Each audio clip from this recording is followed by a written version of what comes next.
வணக்கம் நேயர்களே, விஷன் 9 டிவிக்காக நான் உங்கள் லக்ஷ்மி நாராயணன். இப்போ நம்ம பார்க்க போகிறது வார ராசி பலன் 4ஆம் தேதியிலேருந்து 10ஆம் தேதி வரை எப்படி இருக்க போது தான் பார்க்க போகிறோம். எப்போதுமே சொல்கிறதான், லக்னத்துக்கு பாருங்கள், ராசிக்கு பார்க்குற லக்னத்துக்கு பார்க்குறது ரொம்ப ரொம்ப சிறப்பாக இருக்கும். அதே நேரத்தில் உங்கள் ஜாதக ரீதியாக என்ன தசாபுத்தி அந்த அதை நோட் பண்ணி வச்சு பார்க்கும்போது ரொம்ப சிறப்பாக இருக்குங்க. ஃபஸ்ட்டு ஸ்டார்டிங்கில் வந்து பொது பலன்கள் இருக்கும், அதுக்கப்புறம் வந்து தசாபுத்தி பலன்கள் இருக்கும், கடைசியில் வந்து டிப் ஆஃப் த வீக் இருக்குது, மறக்காமல் பாருங்கள். ரிஷபராசி. ரிஷபராசி வந்து எப்படி இருக்குன்னு பார்ப்போம். உங்களது ராசி அதிபதி சுக்கிரன் வந்து பார்த்திங்கன்னா 10, அதுவும் செவ்வாயுடைய சாரத்தில் போகும்போது நல்ல விஷயங்கள், நல்ல ஏற்றங்கள்லாம் இருக்கும். வேலை சம்மந்தமான விஷயங்களில் நல்ல ஒரு பிரயாணம் நிறைய மேற்கொள்வதற்கான வாய்ப்பெல்லாம் நிறைய இருக்குங்க. நல்ல விஷயங்கள் தான். அதே நேரத்தில் வந்து பார்த்திங்கன்னா சுக்கிரன் வந்து இப்போ வந்து 9ல் இருக்கும்போது தந்தைக்கும் உங்களுக்கும் வந்து சின்ன ஒரு கருத்து பேதங்கள் வருவதற்கான வாய்ப்புகள் நிறைய, வேலை விஷயம் நல்ல அலைச்சல்கள் இருக்கும். மற்றபடி வந்து பார்த்திங்கன்னா வெளிநாட்டில் வேலையில் இருக்கவங்களுக்கு வந்து நல்ல லாபங்களை தருவதற்கான வாய்ப்புலாம் ரொம்ப சிறப்பாக இருக்குங்க. ஒரு நல்ல விஷயந்தாங்க. திருமணம் சார்ந்த விஷயங்கள், கணவன் மனைவியோட வந்து நிறைய கருத்து பேதங்கள் இருந்தாலும் வந்து ஒரு ஒன்று சேருவதற்கான வாய்ப்புலாம் ரொம்ப சிறப்பாக இருக்குது. இதெல்லாமே ஒரு சிறப்பான விஷயங்கள் தான். அதுக்கப்புறம் உங்களது 2ஆம் அதிபதியான புதன். புதன் வந்து பார்த்திங்கன்னா உங்களுக்கு வந்து 10ல் இருக்கார். 2ல் 10ல் இருக்கும்போது அது குருடைய சாரத்தில் இருக்கும்போது நிறைய அலைச்சல். தொழில் ரீதியான விஷயங்கள் கொஞ்சம் செலவு பண்ணுற மாதிரி விஷயங்கள் நிறைய இருக்கும். ஏன்னா வந்து குரு வந்து 12ல் இருக்குன்னா கொஞ்சம் பெரிய லாபத்திற்காக கொஞ்சம் ஸ்பெண்ட் பண்ணுவீங்க, வளர்ச்சிக்காக ஸ்பெண்ட் பண்ணுறதுக்கான வாய்ப்புலாம் நிறைய இருக்குது. அதே நேரத்தில் 8ஆம் அதிபதியாக அவர் வந்து 12ல் இருக்கும்போது கொஞ்சம் போட்டியாளர்களுக்காக கொஞ்சம் செலவு பண்ணுற மாதிரி விஷயங்கள் எல்லாமே இருக்கும். அதனால் கொஞ்சம் பாத்திரம் தொழில் ரீதியான விஷயங்கள் கொஞ்சம் கவனமாக இருக்க வேண்டிய ஒரு காலகட்டம் தாங்க. அது மட்டும் இல்லாமல் சில நேரங்களில் வந்து தொழில் ரீதியான விஷயங்கள் கடன்கள் வாங்குறதுக்கான வாய்ப்புகள் நிறைய இருக்குது. அதனால் கொஞ்சம் வந்து பார்த்து நடந்துக்க வேண்டிய ஒரு விஷயந்தான்.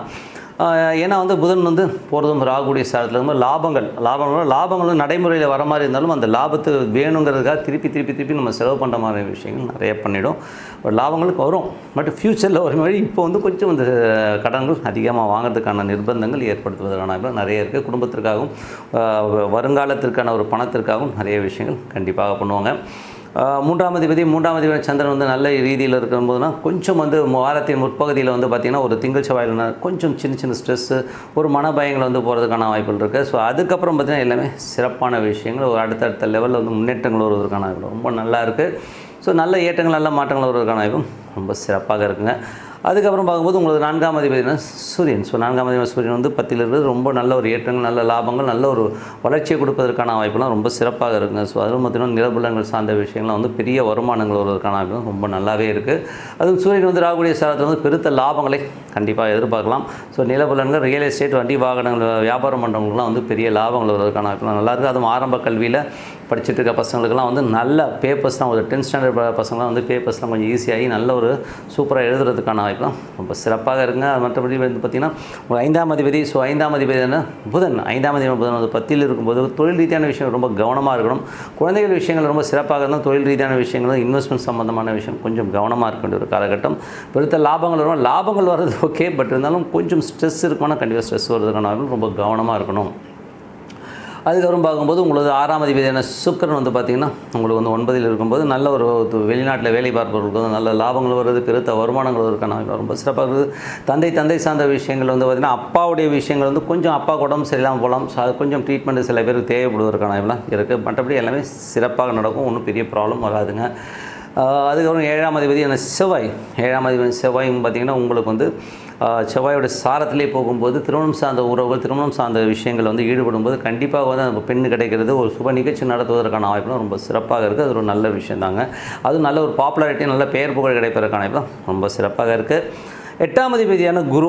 8ஆம் அதிபதியான குரு வந்து 12லிருந்து அது சுக்கிரனுடைய சாரத்திலும் கொஞ்சம் கவனமாக இருக்கும். வெளி வட்டார பழக்கவழக்கங்களில் ஒரு பாப்புலாரிட்டிக்காகவும் தற்பெருமைக்காகவும் நிறைய செலவு பண்ணுற மாதிரி விஷயங்கள், நிர்பந்தங்கள் ஏற்படுவதற்கான ப்ரெஸ்டீஜுக்காக நான் பண்ணுறேன் அப்படிங்கிற மாதிரி விஷயங்கள் இருக்கும். கொஞ்சம் பார்த்து பண்ணிக்க வேண்டிய ஒரு காலகட்டம் தாங்க.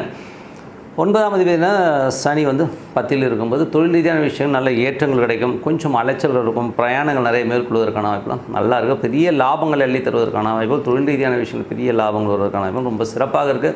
11ஆம் அதிபதி வந்து 12ல் இருக்கும்போது நிறைய சுப நிகழ்ச்சி நடத்துவதற்கான வாய்ப்பு, சுப நிகழ்ச்சி சார்ந்த உறவுகளுக்காக இப்போ செலவு பண்ணுவீங்க. திருமணமோ வீட்டில் ஒரு சுப நிகழ்ச்சி சார்ந்த விஷயங்களுக்காக வந்து செலவு பண்ணுற மாதிரி விஷயங்கள் நிறைய நடக்குங்க.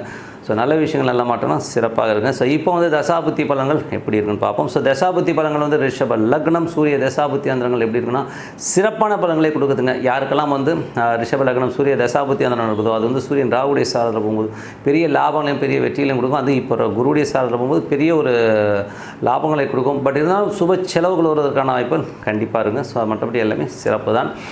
மற்றபடி வந்து பார்த்திங்கன்னா யாருக்கெல்லாம் வந்து ரிஷப லக்னம் சந்திர தசாபுத்தி அந்தரம் நடக்குதோ வாரத்தில் அது வந்து திங்கள் செவ்வாயில் வந்து சின்ன மன உளைச்சலும் ஸ்ட்ரெஸ்ஸையும் உருவாக்கும். அதுக்கப்புறம் எல்லாமே சுப நிகழ்ச்சிகளாகவும் சிறப்பான பலன்களை கண்டிப்பாக எதிர்பார்க்க முடியும்.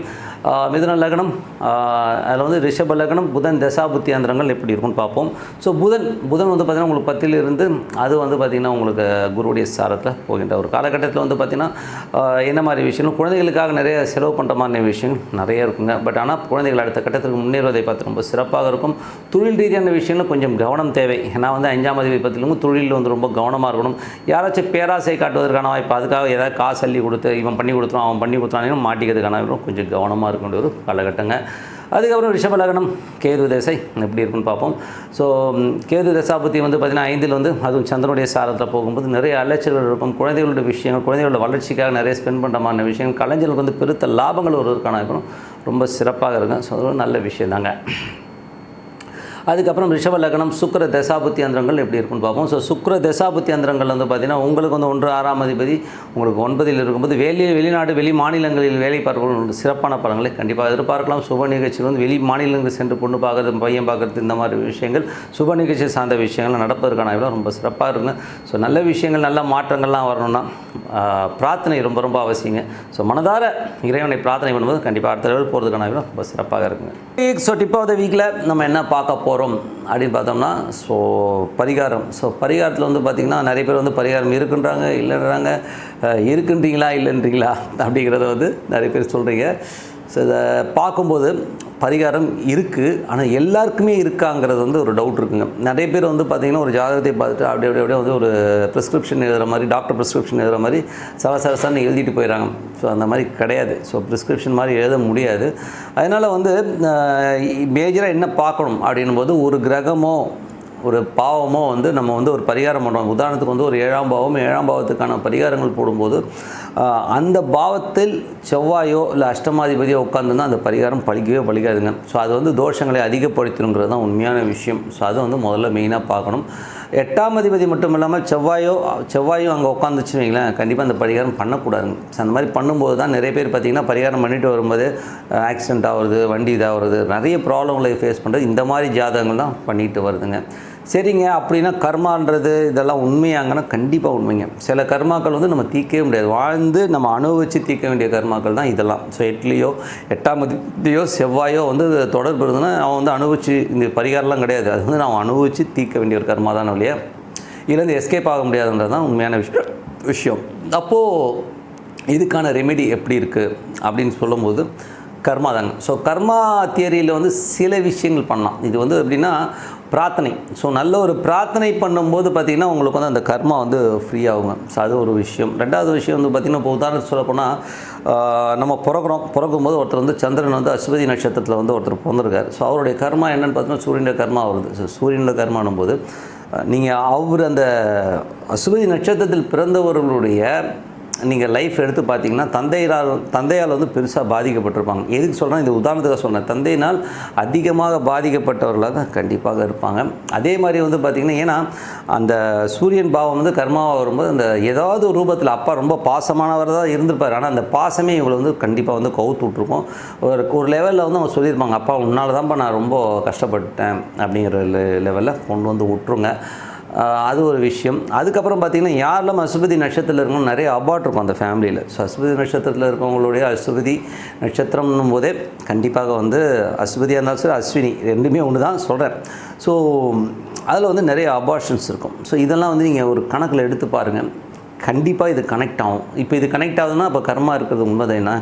ஸோ அப்போ என்ன பண்ணணும், அப்போ சூரியன் சம்மந்தமான விஷயங்களுக்கு வந்து நம்ம எலும்பு முறிவு மருத்துவமனையில் யாராச்சும் ஏழப்பட்டவங்க இருக்காங்கன்னா அவங்களுக்கு ஹெல்ப் பண்ணுறது ஒரு யூஸ்ஃபுல்லாக இருக்கும்.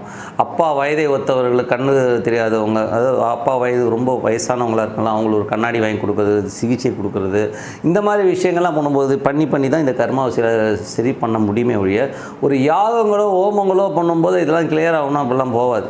ஸோ அட்லீஸ்ட் என்கிட்ட காசே இல்லைங்க நான் என்னங்க பண்ணும்போது அட்லீஸ்ட் இந்த சூரிய நட்சத்திரம் வர அன்றைக்கி ஏதாச்சும் வந்து ஒரு கோதுமை மாவு பேக்கெட் வாங்கி கொடுக்கலாம். இல்லையா அஸ்வதி நட்சத்திரம், அஸ்வதியோ அஸ்வினியோ நீங்கள் எப்படி சொல்கிறீங்களோ, ஸோ அஸ்வினி நட்சத்திரம் வர அன்னைக்கு நீங்கள் வந்து ஒரு கோதுமை பேக்கெட்டோ ஒரு சப்பாத்தி குருமா ஒரு ஆளுக்கு ஒரு 15 ரூபா 20 ரூபாய்க்கு வாங்கி கொடுக்க முடியாதா? கண்டிப்பாக அந்த மாதிரி வாங்கி கொடுத்தாலே அந்த கர்மா கண்டிப்பாக கிளியர் ஆகிடுங்க. ஸோ அது மாதிரி வந்து கிளியர் பண்ணிவிட்டு போயிடலாமே இல்லையா, இதுக்காக ரொம்ப ஸ்ட்ரெஸ்ஸு டென்ஷன் எடுக்கணுங்கிற ஒரு அவசியமே கிடையாதுங்கிறது தான் உண்மையான விஷயம். ஸோ அதனால் வந்து பரிகாரம் வந்து எல்லாத்துக்குமே கிடையாதுங்கிறத மைண்டில் வச்சுங்க. கர்மாவுக்கு வந்து இருக்கானா கர்மாவுக்கு இருக்குது, அந்த கர்மா வந்து எப்படி தீர்க்கணும் இப்படி தான் தீர்த்துட்டு வர முடியும் இல்லையா. மற்றபடி வந்து 8ஆம் அதிபதியோ செவ்வாயோ வந்து தொடர்பில் இருக்கிறவங்க தயவு செய்து வந்து பரிகாரம் பண்ணாதீங்க. 1க்கு 2 3 ஜோதிடர்களை கேட்டுட்டு அப்புறம் பரிகாரம் பண்ணிக்கிட்டது தான் உண்மையான விஷயம். ஸோ இதான் tip of the week. So அதனால் கர்மா இருக்கிறதுனால சரணடைங்க. பிரார்த்தனைக்கு ஈடு என்ன வேறு எதுவுமே இல்லை. அதனால் பிரார்த்தனை வேணும் சிறப்பான வழி கண்டிப்பாக இருக்குங்க.